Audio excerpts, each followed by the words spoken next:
Let's begin by admitting the obvious. Warcraft 2016, by all objective measures, was crap.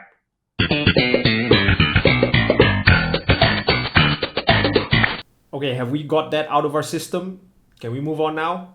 Warcraft 2016 is one of those movies that everybody loved to hate when it came out. The critics tore it to pieces, and even some of the fans agreed that it was actually pretty atrocious. But it isn't, though, even if it is. I think Warcraft is actually absolutely fantastic. And while most people would rather just forget it ever existed, I think it's a great look into the evolution of the high fantasy genre and also provide a lot of insight into the machine that keeps trying to adapt video games into movies without actually knowing what it's doing. So sit back, relax, and let me tell you why Warcraft is absolute.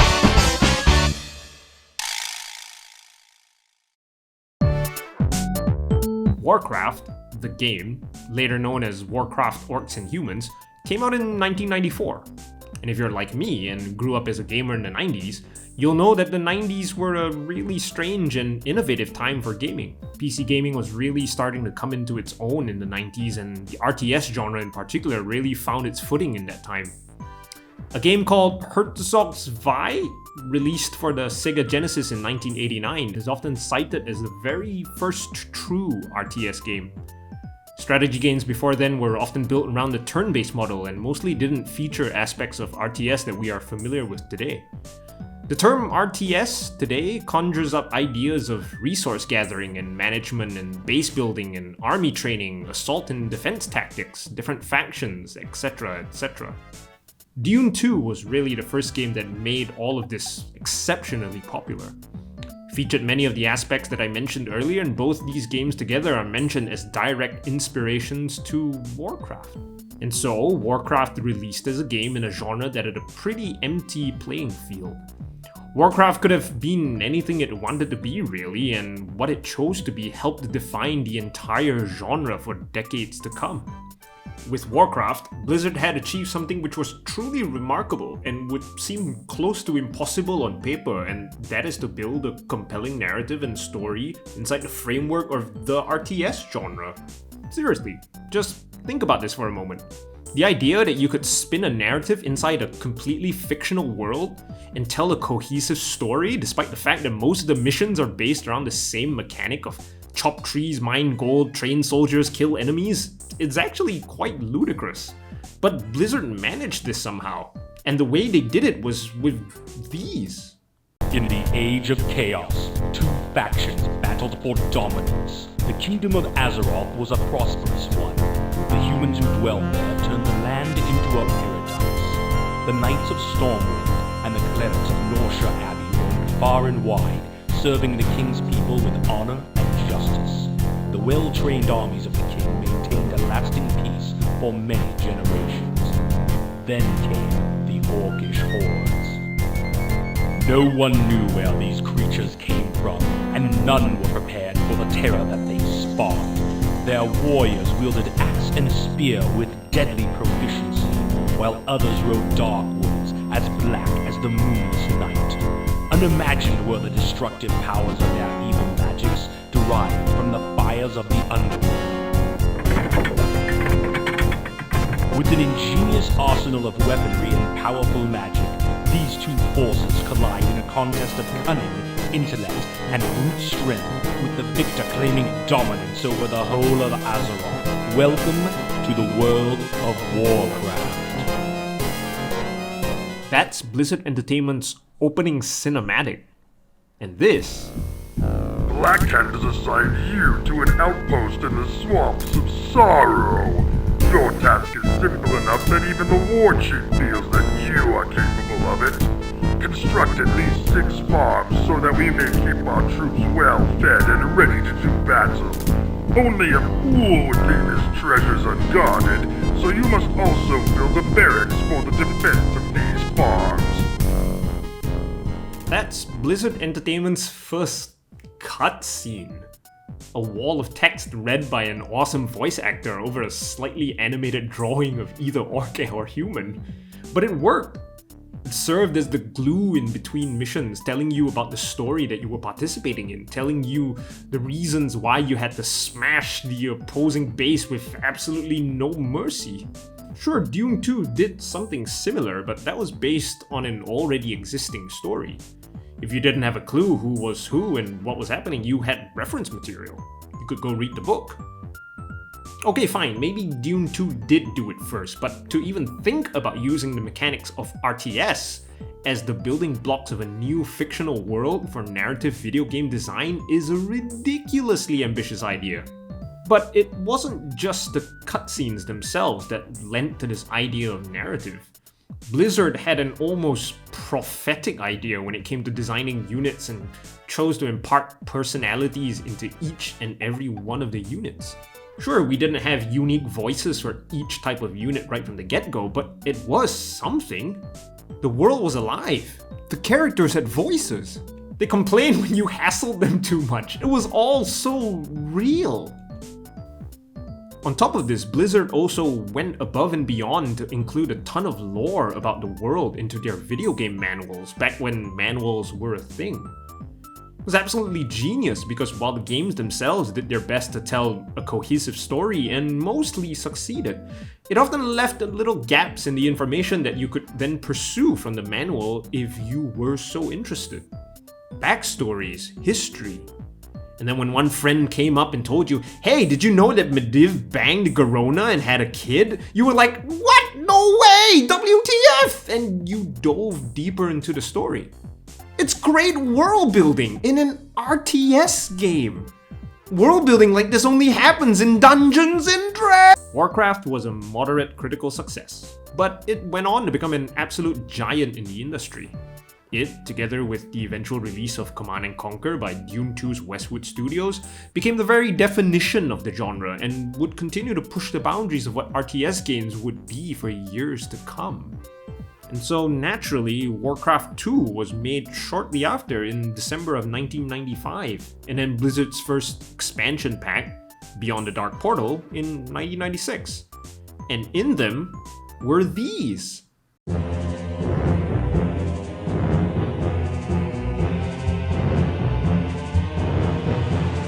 The once mighty army of Azeroth lay among the blackened and charred remains of Stormwind Keep. Those that escaped fled across the Great Sea, bringing tales of the suffering they had faced at the hands of the Orcish hordes.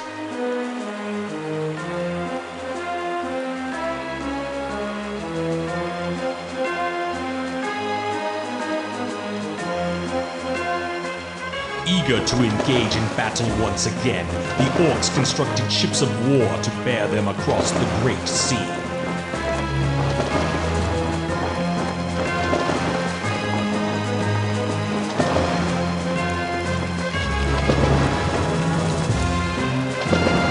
The Orcish warriors yearned for the sounds of battle to fill the air and looked to the far horizon for new blood to spill. Using the weapons forged by their new allies, the humans made haste to prepare for the onslaught. While dwarven cannon were being loaded, others armed themselves with elven steel and mail.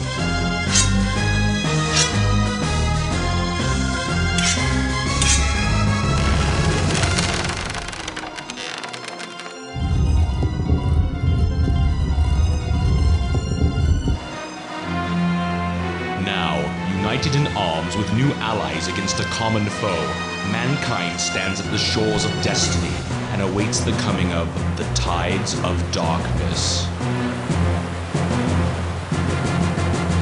Blizzard had done what all sequel makers are required to do. Do the thing, but more of it. And so we got more cutscenes. This time with 3D models and animations.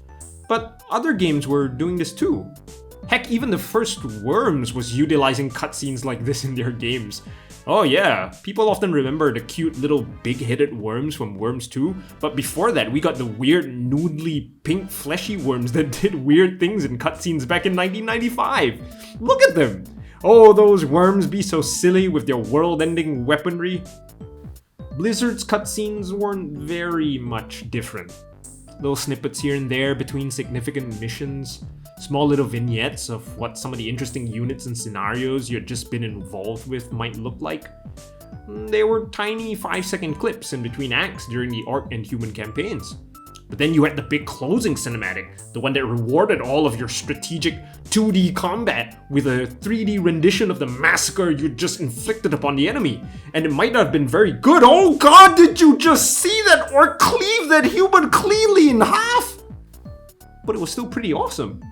It had a narrative, and it was building upon a world that you were getting more and more invested in each time you went through the mission briefings. There were names. These weren't just ordinary units you produced from buildings for a set amount of resources anymore. These were actual characters in the narrative. The ones you've been controlling throughout the game. And there was something else that made Blizzard cinematics awesome, despite how janky they looked sometimes. Something that set them apart from what Westwood was doing. While Westwood was using actual video and a lot of dialogue to get their information across during their cinematics, Blizzard was sticking to the visual storytelling. Despite the fact that 1995 and 1996 graphics weren't all that great. There wasn't a lot of dialogue or exposition being given in these cutscenes. Blizzard just sort of let them speak for themselves. They'd given you enough context throughout the mission briefings and the mission itself that if you were actually paying attention, you were rewarded with something awesome. You were rewarded with a look into the world Blizzard had created, but the way they wanted you to see it. Not just from the top-down perspective with funny repetitive voices, but a real living world with real conflicts and real war between these two real factions. You quickly put the jankiness aside because the story was being told through these scenes and it was great. And this really came into its own in Diablo. The first Diablo cutscene is something magical. Seriously, even now, 23 years later, it still looks respectable. Alright, the graphics are janky as hell still, but you can see the purity in the intent and the skill in the execution behind it.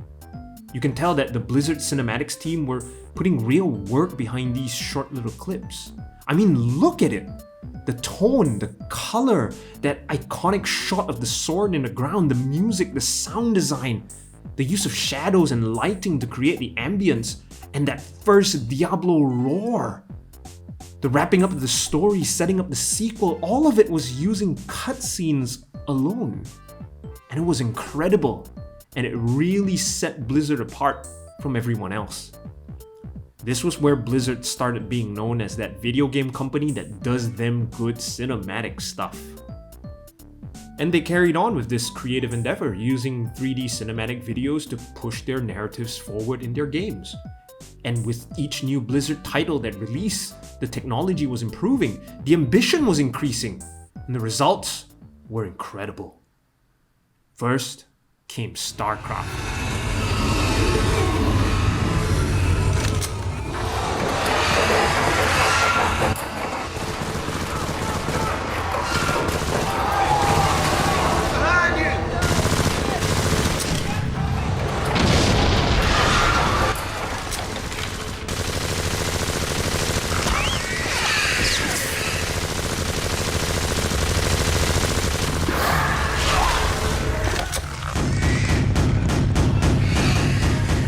Then came Diablo 2. And you've appeared. Stop! The beast contained herein shall not be set free, not even by you.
then came what is perhaps Blizzard's crowning moment.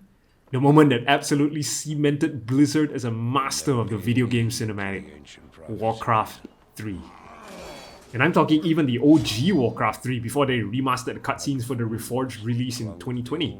Just look at how majestic all of this looks.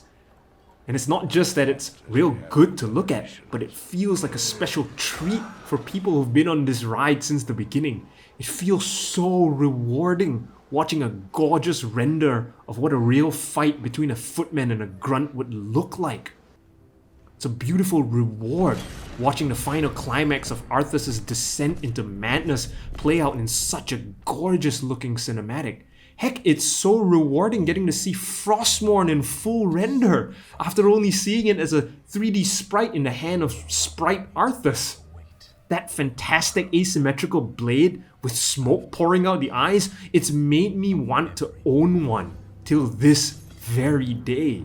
Seriously, if you have a decent full-size Frostmourne replica, even without the smoke, send me one. I want one so badly. And it's because of this cinematic. It's also rewarding watching someone who is as imposing as Archimonde is supposed to be actually look so damn imposing. Look at him! Even his goddamn beard tentacles look amazing. And then of course there's this. The Orc campaign cinematic.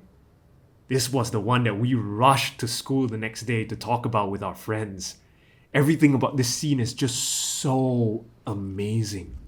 You got to see Thrall and Grom Hellscream, two absolutely iconic characters that you spent so much time with in the campaign. You followed their story so closely, and then you got to see Manoroth in all his gigantic, awesome glory. And you got to witness an absolutely epic moment in absolutely epic fashion. His blood is mine. As is your whole misbegotten race.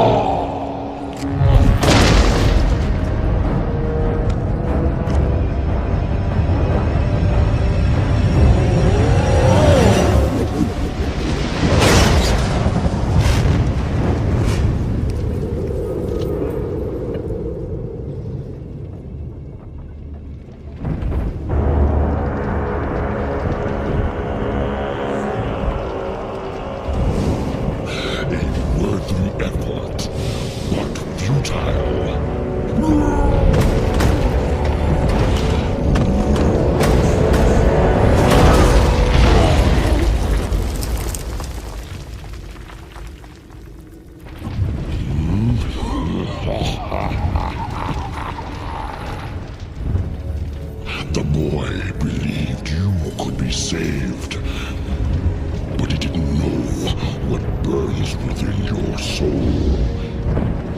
Within your heart, you know we are the same.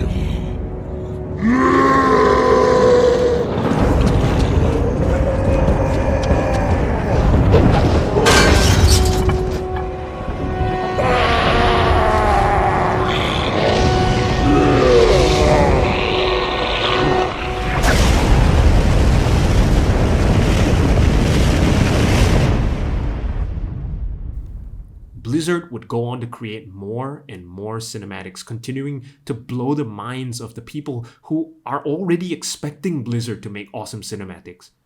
The fact that they managed to continue doing this with every single WoW expansion and then Overwatch, hell, even the Heroes of the Storm cinematic was nothing short of amazing. It's mind-blowing. And naturally, when you have such a rich world with so much lore and story, with so many awesome characters, and with visuals that you already know look absolutely amazing, it draws all Warcraft fans to the one inevitable universal conclusion. They should make a damn movie already.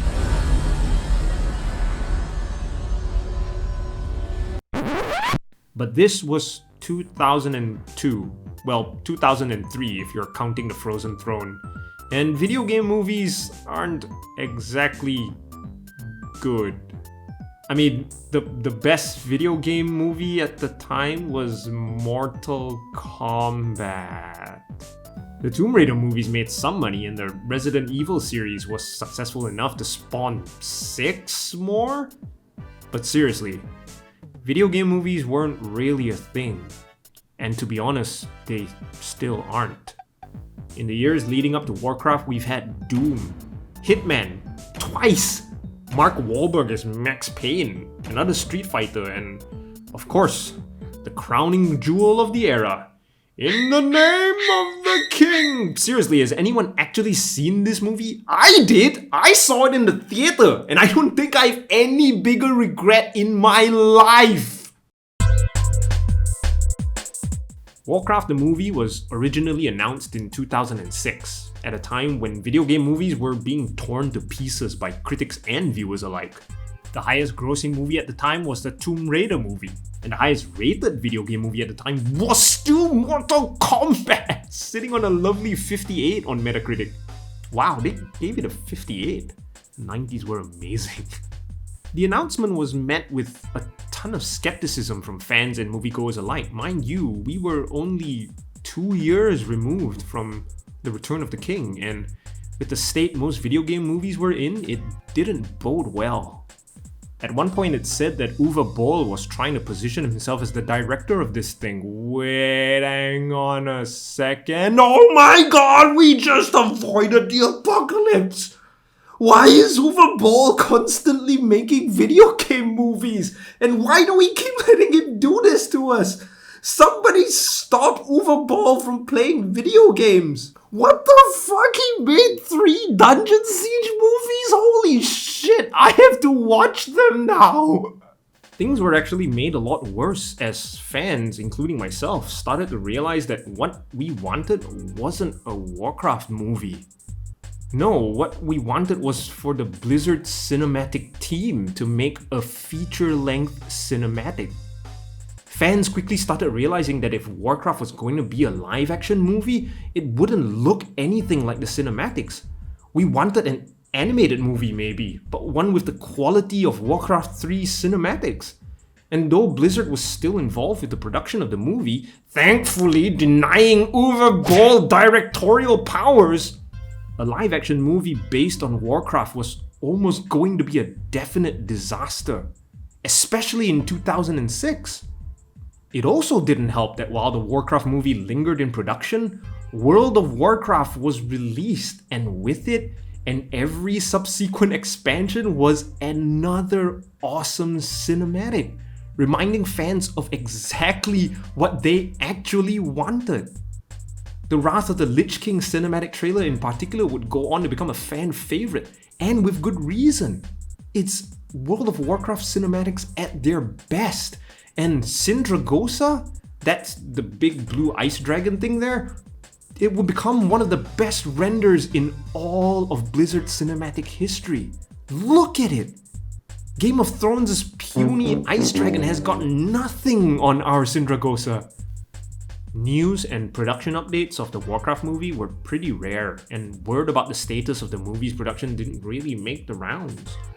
I know at one point Sam Raimi was going to direct it.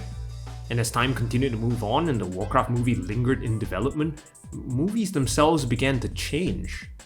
For one, comic book movies were starting to look awesome.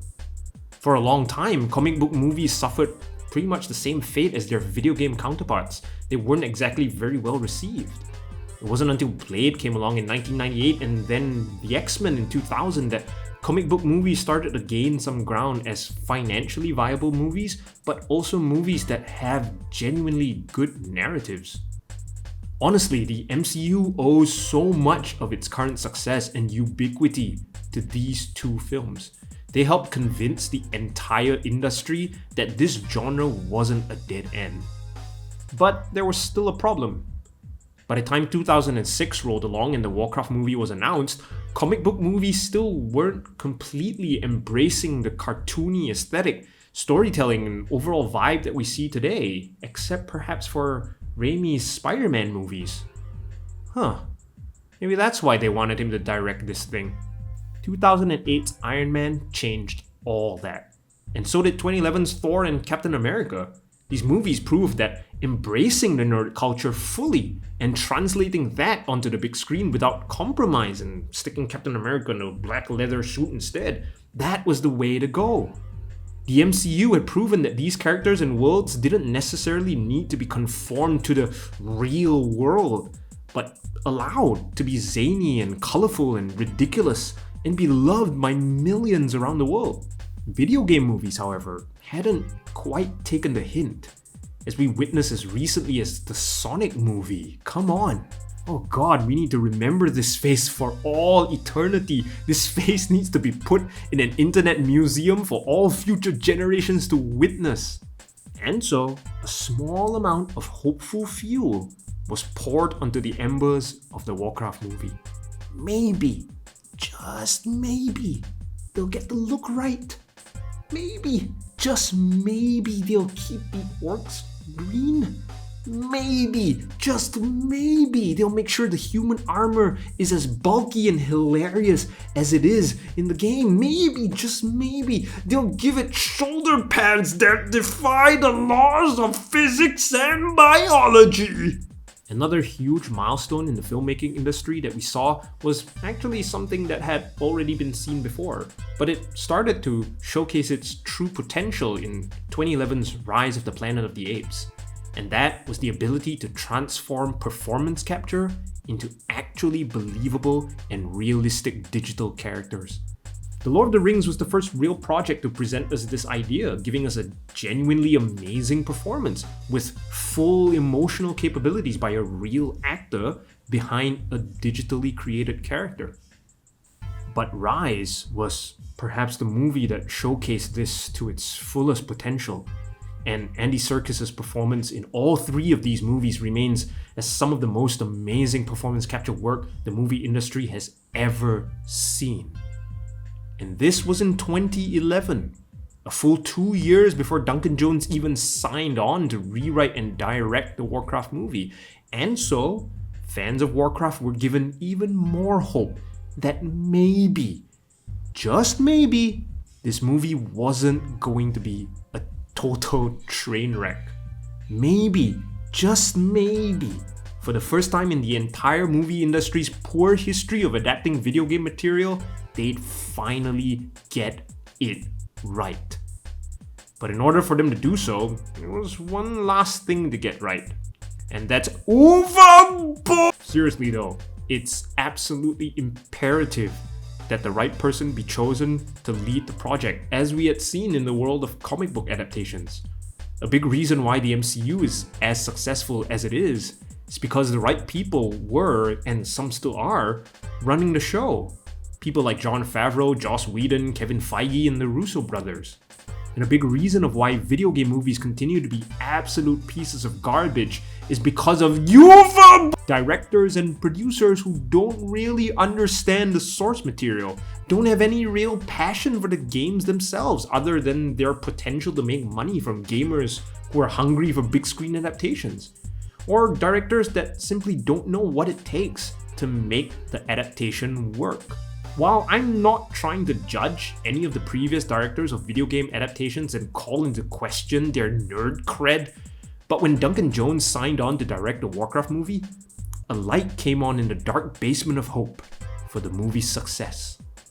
Duncan Jones had just come off of two very successful directorial attempts. The much beloved indie sci-fi darling Moon, seriously, it's a really good movie, and the critically acclaimed and directorially challenging Source Code. Duncan Jones was proving to be a pretty adept director already, and while some questioned whether he was ready to handle something on the scale that Warcraft kinda needed to be, he had kind of proven himself with these two movies. And of course, Duncan Jones was known to be an actual fan of the Warcraft universe, having played the original RTS games and also delved a fair amount into World of Warcraft. Duncan was a nerd like all of us, and he shared our sentiments when it came to video game adaptations. And he actively sought out Legendary Pictures and Blizzard Entertainment to give him the job because he had had enough, just like the rest of us. He was going to do it right. a true gamer and a fan of Warcraft, someone who had undoubtedly seen the cinematics and perhaps had the same reaction to them as the rest of us. He was going to make sure this got made right. These initial stories of Duncan Jones's involvement with Warcraft were incredibly encouraging. Jones brought the nerd cred to the table and immediately set about rewriting what started off as a paisley orc bad guy, human good guy movie into something that actually reflected the world that Blizzard had already created. In allowing us to play as both sides of the war, Blizzard inherently wrote a story that doesn't have clear-cut good sides and bad sides. A traditional good versus evil movie simply wouldn't cut it. Jones certainly knows this as a fan and very intentionally tried to achieve this in his rewrites. Knowing this made fans almost certain Duncan Jones was the man for the job.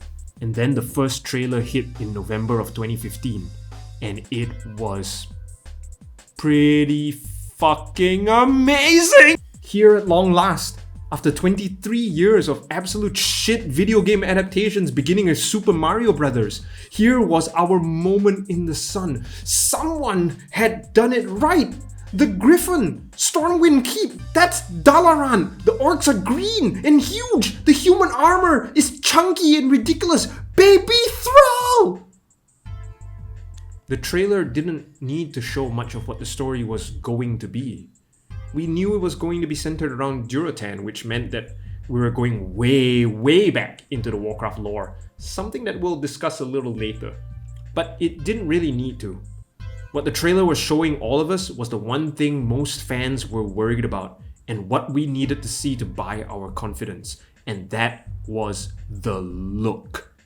It was the look that sold us on the Warcraft cinematics to begin with, and it was the look that they had to nail absolutely right if we were going to have any chance at a decent Warcraft movie. And the trailer totally nailed the look. The orcs especially were the key. All of that technology was coming together to produce orcs that weren't just intimidating and powerful on screen, but could convey true and real emotions and act like people. And so, with this one trailer, the beacons were lit, and the hope of the entire Warcraft fanbase was kindled. The eyes of the entire video game world was now upon this one movie, waiting to see if it would finally conquer the video game adaptation curse. And then it came out. And Warcraft was panned, just like every other video game movie before it. Critics called it bland and boring, chintzy and devoid of wonder, calling the performances uninspired and campy, tropish, terminally flimsy, what the hell does that even mean? Empty and impenetrable like Black Rock Spire. Static characters, a ridiculous mess. Okay, we get it. You didn't like it. And also, yeah, fine, there's plenty bad with this movie if you're looking at it strictly as a piece of artistic cinema expression, without any prior connection or passion for the video games, especially their early RTS forms. But the reception from fans was also relatively lukewarm. Some fans criticized the drastic changes in lore that the movie made, making huge changes to monumental figures like Garona and Medivh. Some expressed how the movies didn't quite capture the same emotion and feeling of awe and wonder and suspense and drama that they had experienced as players of the game. And everyone kept comparing it to The Lord of the Rings simply because everything fantasy always needs to be compared to The Lord of the Rings. And so, instead of breaking the curse of the video game adaptation genre, Warcraft falls victim to it just like every other movie before it. Warcraft, the movie, suffers from the same problems that every video game adaptation has suffered from, and then some. Firstly, it suffers from the fact that video games have been a historically impossible medium to adapt into film. Experiencing the kind of writing that exists in video games becomes awesome when you're immersed in the world as an actual player, but not so much outside of that. People have been saying this about video game adaptations since the very beginning, and no matter what kind of gimmicky nonsense they try and pull to make it feel more video gamey, like that one time they actually did first person in that Doom movie, The fact of the matter is that experiencing the narrative any other way kind of ruins the narrative. As if that weren't already a big enough challenge, the Warcraft movie also had to contend with the absolutely massive amount of lore that already exists in the game universe. A library of information that spans 22 years, 5 RTS games with a total of 14 fully fledged campaigns, one humongous continuous MMORPG that at the time had already spawned 5 more expansions with a 6th already on the way, and approximately 28 novels worth of story, including an official movie prequel novel. This massive story, much like the Star Wars universe and unlike the Lord of the Rings universe, was written by many different contributors and also in all sorts of chronology. Stories sometimes get written much later that predate events of stories that were written years prior. Some stuff might get changed or retconned over the 20 odd years of writing by a whole host of writers. Where do you even begin? And so, Duncan Jones and his team said, "Let's start at the very beginning. A very good place to start." And that was still not even the beginning, because you can't start at the beginning of a story like this. The beginning doesn't even include the orcs and humans yet. The backstory of Warcraft stretches so far back into its fictional history that you can't start at the beginning.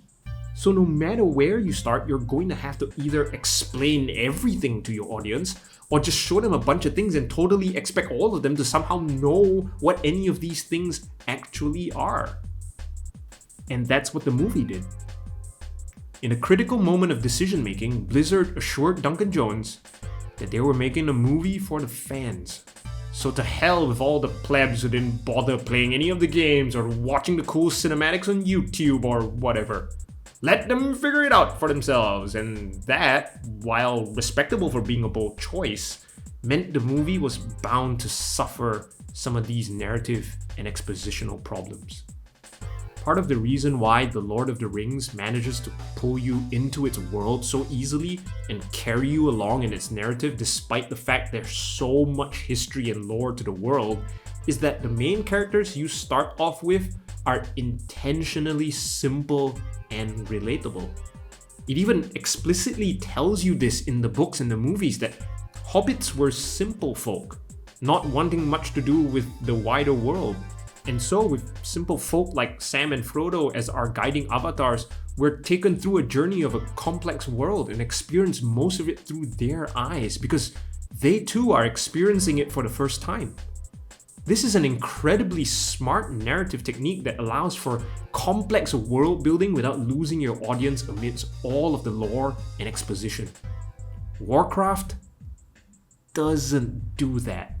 Every single character from every race has an already rich and complex history. The humans are already divided into rich, fully fleshed out kingdoms and factions. The orcs have their clans and their rituals and customs. The magic has a long and convoluted history with many different forms and users. It's all just too much. And that's before we even add any of the trolls and ogres and elves and dwarves and undead and Illidan and Draenei and Murlocs. Oh wait, there is a Murloc in this movie. That's right, that's Steve the Murloc. Hi Steve. You didn't know this, but he will play a very important role in the Warcraft movie's 30-second sequel when we finally get to talk about the Murlocs. And this problem really means that the story can't quite fit into the medium of film as we expect it to. Despite the fact that the world is rich with world-building detail, narratively as a movie it really struggles because natural exposition and storytelling simply cannot take place. You're either stuck explaining everything or explaining nothing, and neither of those choices makes for good cinema. So the Warcraft movie really fell apart no matter how good it looked. But was it really that bad though? First, let us address the critical response. Almost all of the critics who savagely tore this movie to shreds have very openly confessed that they have had no prior experience to the catalog of Warcraft media. Christy Lemire, I hope I'm pronouncing these names correctly, of RogerEbert.com even began her review confessing this, right up front. Peter Travers not only thrashes the movie for Rolling Stone, but manages to also insult the games in his first paragraph. Film and TV critics like Jeff Berkshire for Variety and A.A. Dowd of AV Club, and a whole host of others, can't help but compare the movie to The Lord of the Rings and Game of Thrones, not even realizing that much of the groundwork for the story you're witnessing in the Warcraft movie was based on lore of a video game that came out in 1994! Game of Thrones was published in 1996! The Fellowship of the Ring film came out in 2001. Did I not just tell you about Sindragosa and how Game of Thrones totally ripped off? Even the critics that scored the movie well on Metacritic don't show any indication of being interested in video games. In fact, most of their interactions with video games have been video game adaptations, and we all know what that experience must have been like. But even if the critics are wrong, and judging the Warcraft movie purely as a movie without trying to even consider what the impact of 20 years of gaming history and passion for the world might have had on the viewing experience, the fan reaction wasn't overwhelmingly positive either. But there's a reason for this, and it begins again with Duncan Jones. Jones was a fan of the original games by his own admission.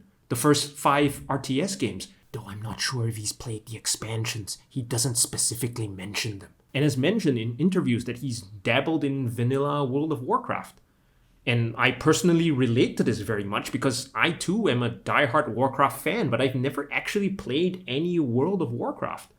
I couldn't afford a monthly subscription, and in my household, if you needed to pay to play a game on a monthly basis, you were already paying too much money and spending far too much time playing a stupid video game. But almost every publication, even the video game ones that were writing articles when the trailers were coming out, video game fans who were making video reactions on YouTube, all of them seem to only cite World of Warcraft as the point of comparison.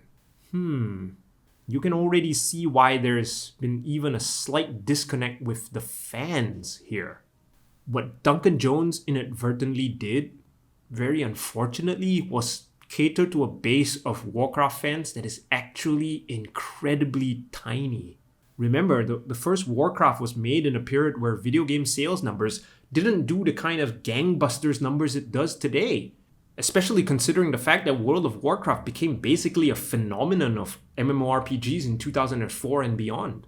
At its height, World of Warcraft had an active player base of about 10 million people in 2009, and by 2014, the game had over 100 million registered accounts. By comparison, Warcraft 1 sold 300,000 units in total. And Warcraft 2, being a much bigger game in terms of success, sold 1.2 million units in total. That's great, but by that metric alone, there's a chance that 10 times more people who are big fans of the franchise know it through World of Warcraft, and up to 100 times more people have interacted with the world that Blizzard had made only through the lens of World of Warcraft. And the movie was based more on the lore and the world of that very first Warcraft game. Naturally, fans weren't going to be quite as receptive to the movie if it depicted something that has fundamentally changed over the course of 22 years. But was it any good though? Ah yes, we must take the time to answer a question that we've spent 37 minutes asking. Is the Warcraft movie really that bad as everyone remembers it to be? Even the people who were somewhat fans of the franchise seem to remember the movie in really bad light. Well, let me say, I think the Warcraft movie is absolutely awesome and is exactly what it needs to be, no matter how unappreciated it might have been. Let me show you exactly why this is the movie all of us actually wanted and the movie all of us actually got, but we were too caught up in the discourse about the movie and discussions about what the movie could have been that we forgot to sit down and appreciate the movie we actually got. So let's examine it. Firstly, fan service. Many of the criticisms surrounding this movie talk about how the entire movie is basically fan service. That the entire movie basically serves only the fans without ever really telling a story to the people who aren't. And I don't think this is a bad thing, because remember what we were asking for in the first place? Remember where this movie even began?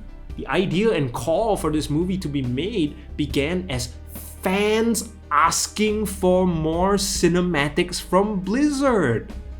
The fact that the movie actually managed to do as much fan service as it did is a testament to the fact that Blizzard was listening to the very people that were asking for the movie in the first place.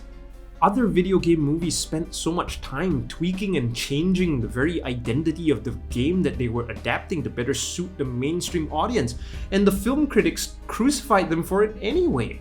And the video game fans were even more angered seeing their beloved franchise turn into whatever the fuck that Max Payne movie was.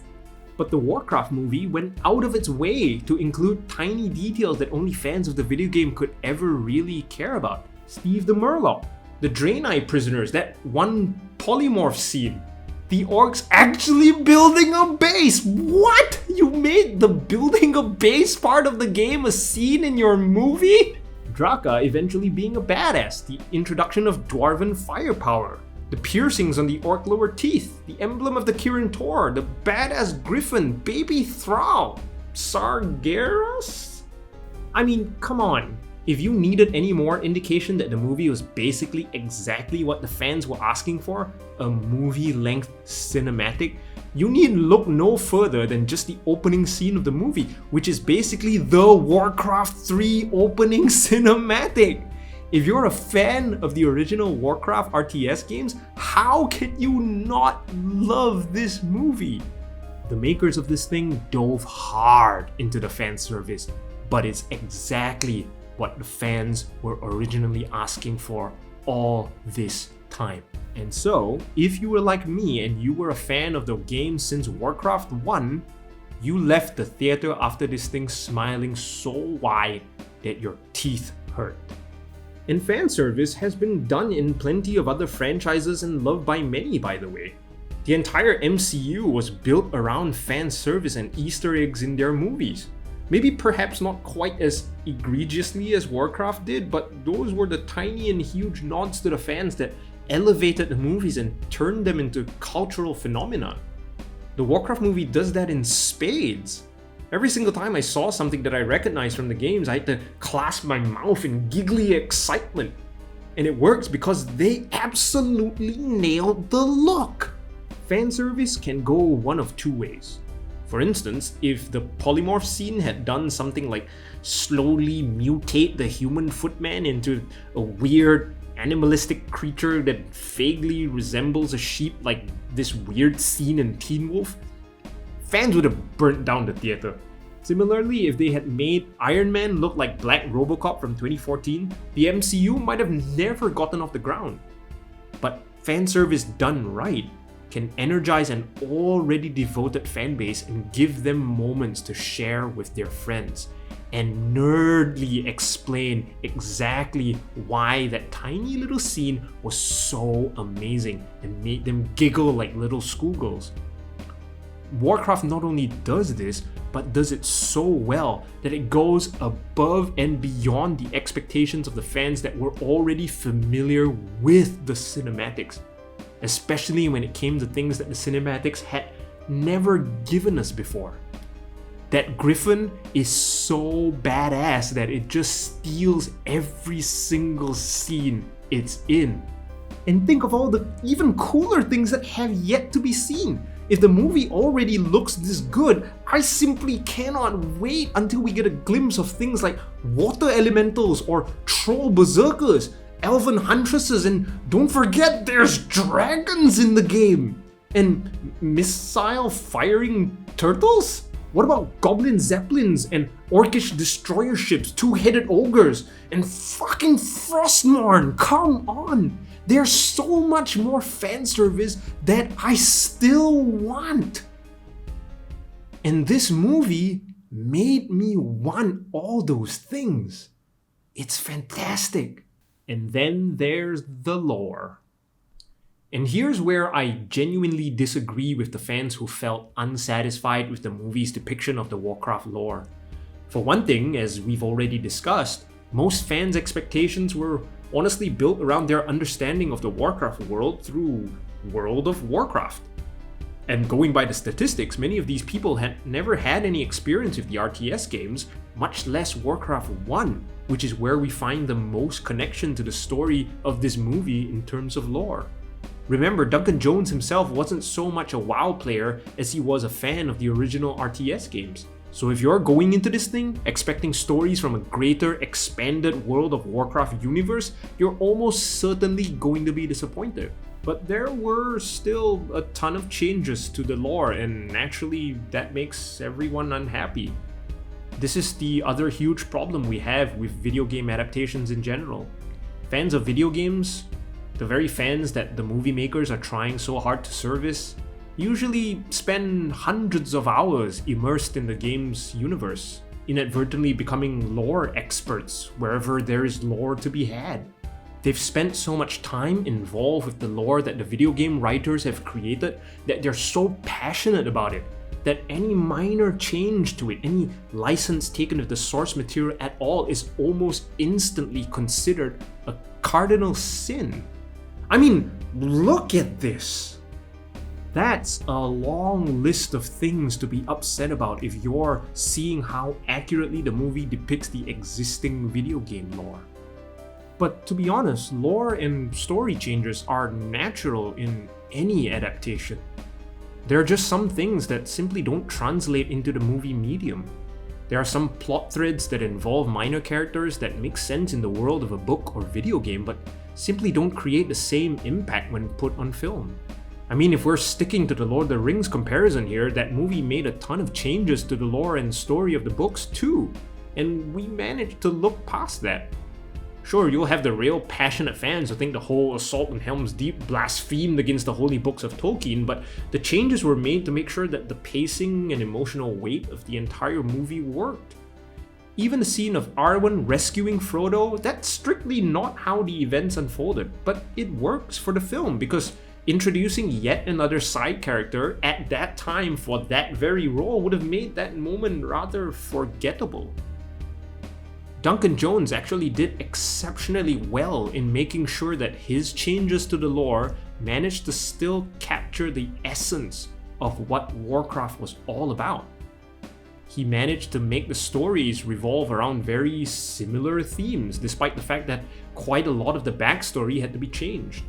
He even managed to make sure pivotal moments in the history of Warcraft were left in place to serve as landmarks for the story to move forward with. What Duncan Jones essentially did with the Warcraft lore was take the major characters and themes and rearrange them in such a way that worked as a movie.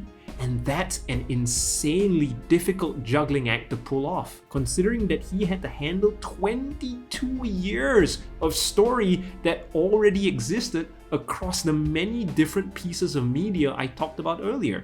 If the Warcraft movie had decided to stick with the original lore of the games 100%, it wouldn't have been able to get anywhere because that's just not how movies are written.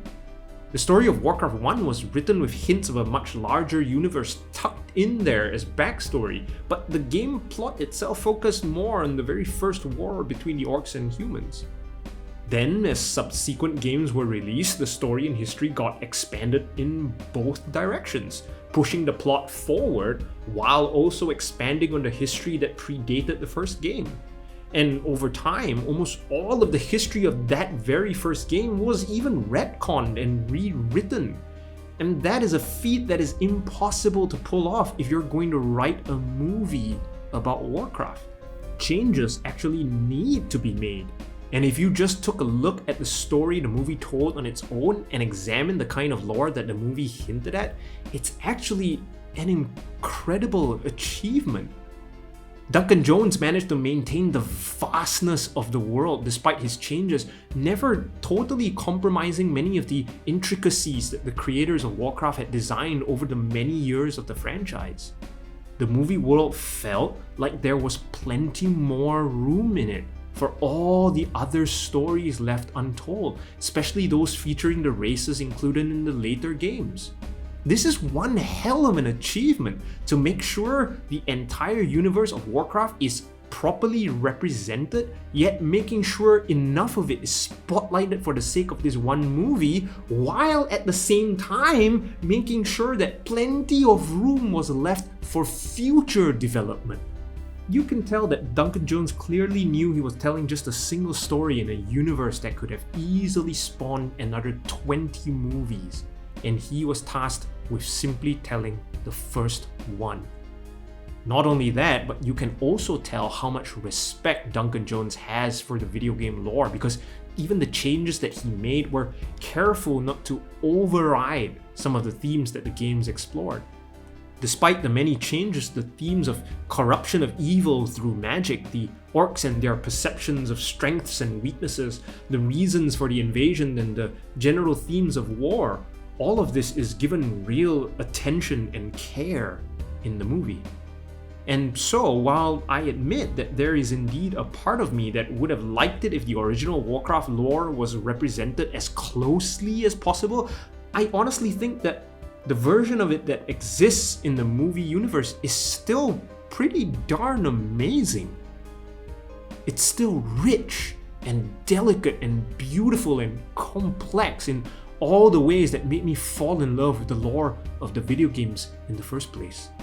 But I think it's now time to talk about the Warcraft movie as well, a movie. Because at the end of the day, that's what it is. And I'm not just here to tell you that the Warcraft movie is a good video game movie, it's actually a pretty great movie. Warcraft the movie could have ended up as something very different at the hands of someone like Uwe Boll. Okay, I promise I'm not gonna use him as a joke anymore. I'm sorry, Uwe, you're a good person. You should just stay away from video game franchises for forever.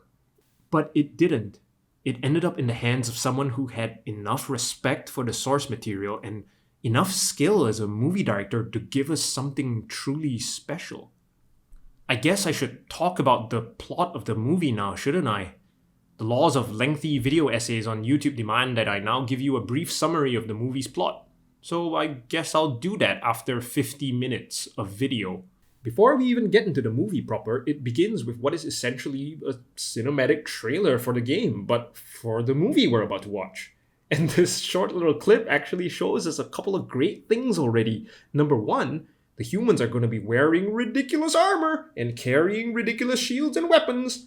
Number two, the orcs are going to be absolutely massive and terrifying like they should be. And number three, Duncan Jones is totally going to give us every ounce of detail from the games that he can, because he's just included an orc watchtower in the background. He didn't need to, but he did. Just wanted you all to remember that. We open with some exposition telling us that the orc homeworld is dying and that they are in search of a new home. We're introduced to Gul'dan and his wife Draka in what I think is actually the perfect way to introduce the unacquainted audience to the orcs. This first scene shows us that these are brutish monsters, powerful and terrifying, and yet they are actual beings with thoughts and emotions.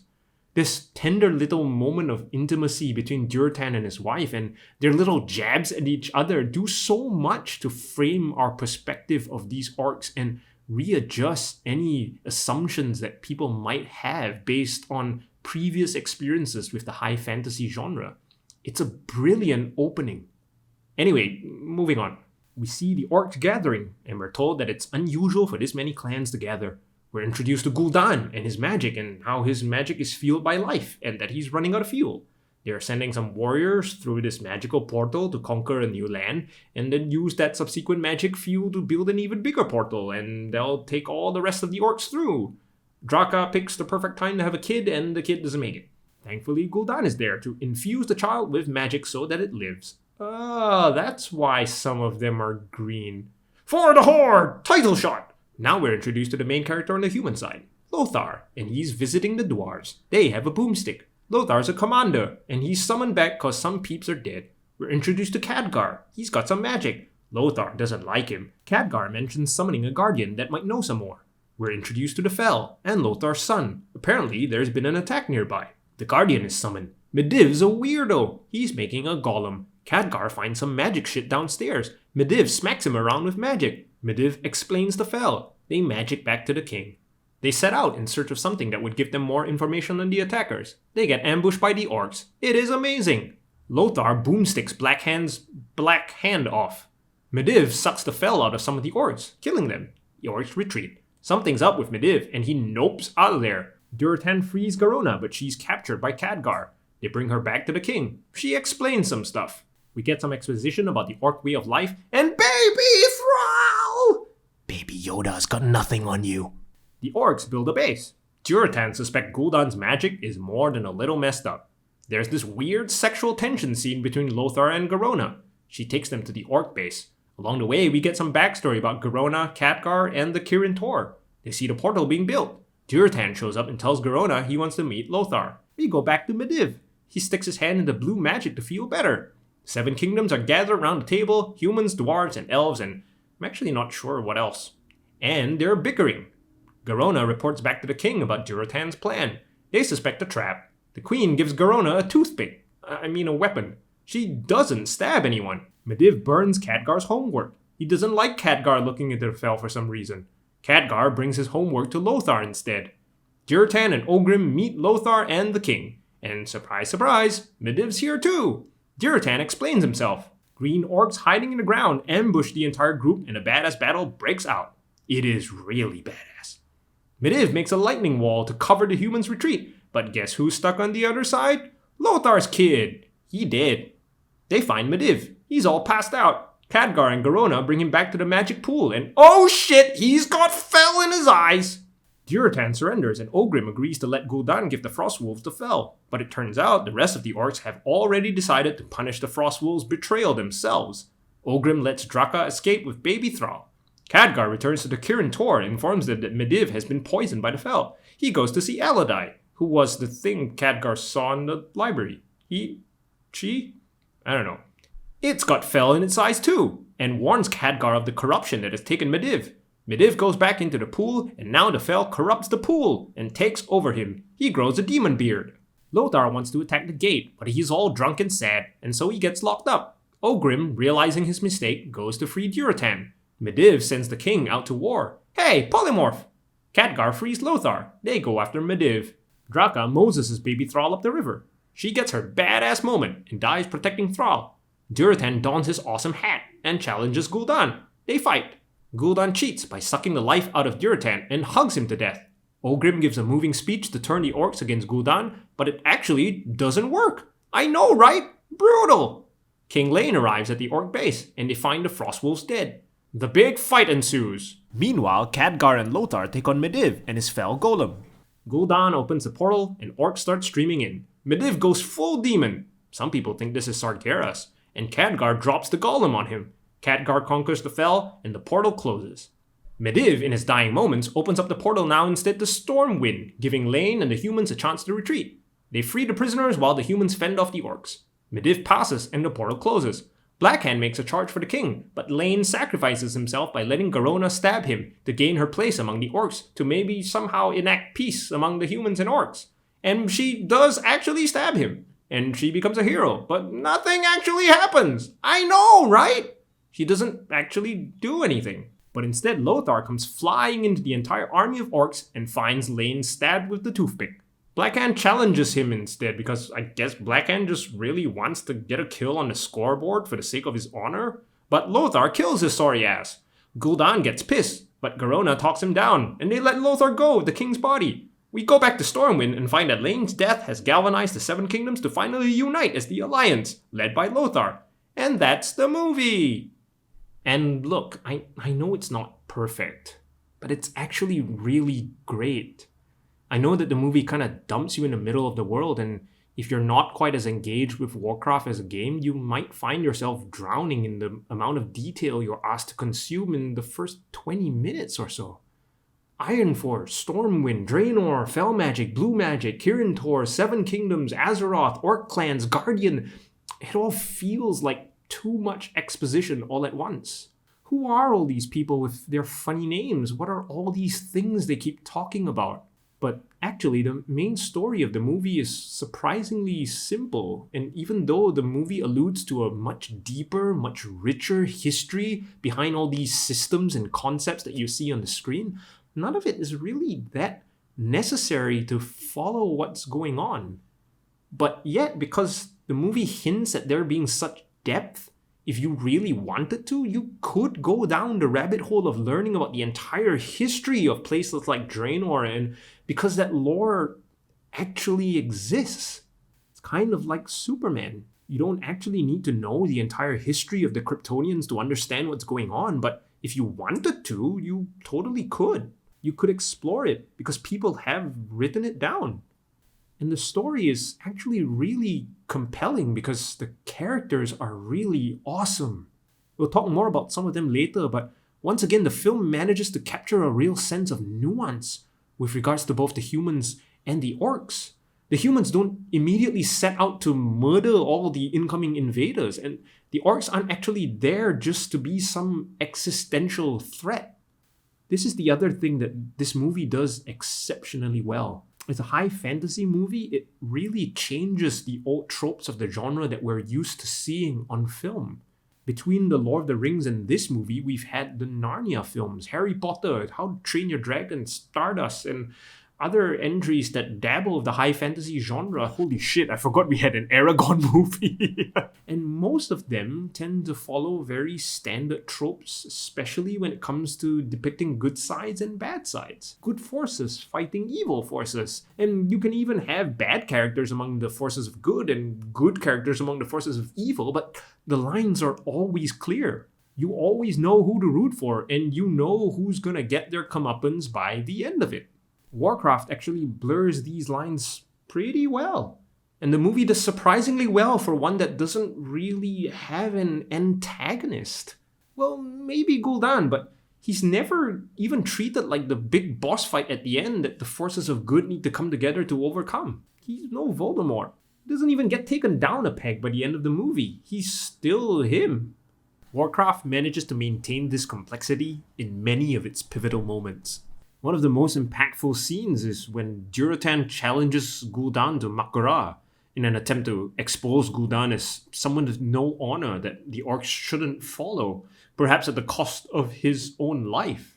The moment of self-sacrifice is often the climactic moment that these kinds of movies are building towards, and so when we see Durotan pick himself up after being half dead, and the orcs are slowly realizing just what a scumbag Gul'dan is, and the music begins to swell, we're expecting this to be the turning point in the whole movie. The moment where the orcs throw down their weapons, turn their backs on Gul'dan, and change into nice orcs. But that doesn't happen. Instead, Durotan's death is almost pointless. Nothing changes because of Durotan's self-sacrifice. Gul'dan still commands the orcs. The portal still gets opened, and the world still sits at the brink of war by the time the movie's done. That's a seriously bold way to play out the main character's moment of self-sacrifice. That's if, like, Superman sacrificed himself to kill Doomsday, and the next scene is Doomsday just shrugging it off and charging after Batman next. It's wild. We see something similar play out in King Lane's moment of sacrifice as well. He finds himself in a corner, about to die anyway, but chooses instead to die at the hand of Garona, thinking that it will somehow elevate her in the ranks of the orcs enough to a point where she can actually affect the war altogether. It honestly sounds like one of those contrived pieces of logic that strangely work out even though it makes little to no sense. But it doesn't in this movie. King Lane bases this choice on an assumption he's made based on something Garona merely told the queen, that she would gain great honor if she killed her. But King Lane hasn't got a clue about any of the orc customs or how they would perceive such an act. He's merely taking Garona at her word. And at the end of it, we see that Garona actually is accepted back into the ranks of the orcs, but she doesn't do anything. She only manages to convince Gul'dan not to go against the orcs that have decided to let Lothar go. Again, this movie ends with both sides still preparing for war. So what exactly did King Lane achieve? But that's great because it doesn't follow a stereotypical blueprint that most of these movies tend to have. Another great moment in the movie is the moment you realize that Medivh isn't actually a bad guy. He's weird all film and he's really antagonistic to Khadgar for some reason, and we're never really told why. But by the end, we find out that Medivh simply fell to the corruption of the Fel. He thought he could control it, and it eventually took over him. Instead of an already corrupted mage tinkering with Fel magic for his own selfish reasons, Medivh is genuinely trying to do the right thing, to be the guardian of Azeroth, but he loses himself to a power that was far greater than he could have imagined, and now has to witness the consequences that his actions have brought upon the entire realm.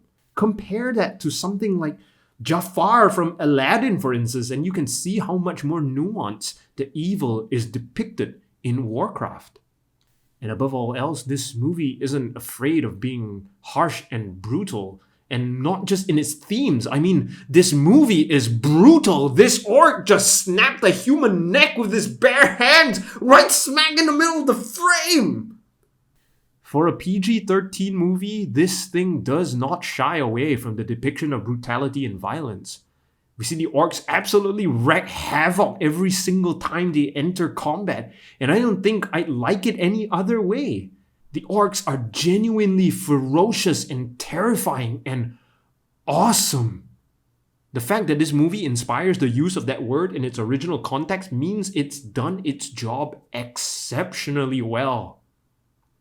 Then there's also the performances. While most of the critics called it campy and cheesy, especially with the human dialogue scenes, the performances are generally great. Daniel Wu and Toby Kebbell in particular really shine in their performances behind their gigantic digital orc bodies, turning the brutal, otherworldly creatures into actual relatable characters. Travis Fimmel manages to give Lothar some real decent charisma and likability as the lead, and Ben Schnetzer, I think, really succeeds in making a magical character feel down-to-earth and human in Khadgar. The relationship between Khadgar and Lothar is especially worth mentioning as we see these two grow together as friends. And Ben Foster gives Medivh this slightly eccentric touch that really works on film, instead of the typical wise magic sage type depictions that we normally see of characters like this. And yes, the performances are indeed campy and cheesy, but this is actually a good thing. It allows for the many moments of levity in this film, which, if absent, would absolutely turn this thing into a dreary, unimaginative piece of slop like this Dungeon Siege movie. Seriously, if the actors and actresses in this thing had played the characters in this with the seriousness of like Russell Crowe playing Robin Hood, I can only imagine the volumes of puke I would have expelled in the theater. And this is where I think the Warcraft movie doesn't get a fair shake. It gets criticized so much for not being a serious movie, but when video game adaptations try to become more serious movies, they also get criticized for not retaining any of the fun of the original video game elements. You can't have it both ways. It's a video game. The war that we get to play in Warcraft has to be just a little bit silly and fun, or else it would turn all of us into hardened war veterans with sunken eyes after every campaign. It would be depressing. And so an adaptation of it should not try to be anything else. And this is what the Warcraft movie does in spades, and is why I think it is genuinely one of the best video game adaptations of all time. It never forgets it's a video game, and yet treats its source material with the respect and depth that it deserves. And at the end of the day, it makes me feel the same way I feel when I watch a Blizzard cinematic. It feels like a reward for sticking with the game, for immersing myself in its world. The scenes of orcs torching villages and then building their settlements among the ashes, that's literally the game. You command an army of orcs, build up your warriors, and then you go raze a human town to the ground. And now I get to see it in glorious cinematic fashion. It's exactly what I wanted. I wanted a feature-length cinematic, and Warcraft, the movie, feels exactly like it. There is perhaps only one thing really wrong with this movie. One reason why I think it wasn't given a chance when it came out, despite it being really, really good. And that's the way it chose to begin. Sitting down to watch the Warcraft movie is like watching something on an Avengers level of scale. Think about it, if the MCU's first movie had been Infinity War, no matter how awesome it was, it would have failed too. But the MCU, led by the brilliant mind of Kevin Feige and his team, chose to start instead with a small, singular story of Iron Man. The larger concepts of the world were there, and you were introduced to them, like S.H.I.E.L.D. and Nick Fury and the Avengers Initiative, but a lot of that is in the far background or in the final 20 seconds of the post-credits scene. The story we got was small, insular, and managed to balance rewarding the fans of Marvel Comics in general and also gently pulling in the uninitiated. What the Warcraft movie needed was a producer who understood how to make movies work, how to build a giant universe from scratch without compromising any of its complexities, and yet at the same time extremely passionate about the source material. And that's hard to come by. At the moment, the Warcraft movie feels like an epic scale prequel, sequel thing to a movie that we needed to have first. Something that was a slightly smaller bite than the huge meal we were served. But it doesn't change the fact that Warcraft is an exceptionally tasty meal. The Warcraft movie remains as the highest grossing video game adaptation of all time, but this success is unfortunately buried under the negative discourse that surrounds it. And this makes me sad and worried for the future of video game adaptations. The fact that this movie managed to get so many things right and yet be remembered so poorly only means that video game adaptations are going to veer off in a totally different direction altogether again, instead of learn from what Warcraft did and what it achieved. Film producers are going to continue to try different methods of adapting video games into film without realizing that an almost perfect one already exists. It just needed a little bit of tweaking. I genuinely love the Warcraft movie. I don't love it ironically. I love it. And I love telling people about it, as evidenced by this ridiculously long and unnecessary essay. Because I think that if you truly asked yourself what the perfect video game adaptation would look like, Warcraft checks almost all the boxes. And I can only hope, even if it is the tiniest of hope, that we will one day see an adaptation like this again. Thank you everybody for watching this rather long and unnecessary video. I'm gonna be making these now. I actually write a lot of this kind of stuff anyway on my website and on my social media pages, but they're very wordy. They're like 10,000 word essays and nobody actually reads them. And you know, I've been making videos for a while, and the video essay genre seems to be really popular on YouTube for some reason. So I figured I'd put 2 and 2 together and start turning my writings into video essays, and hopefully some of you will enjoy them. So if you like the stuff that you see, consider subscribing to my YouTube channel, because I'm going to be making a bunch of these in the future, and yeah, hope you like them.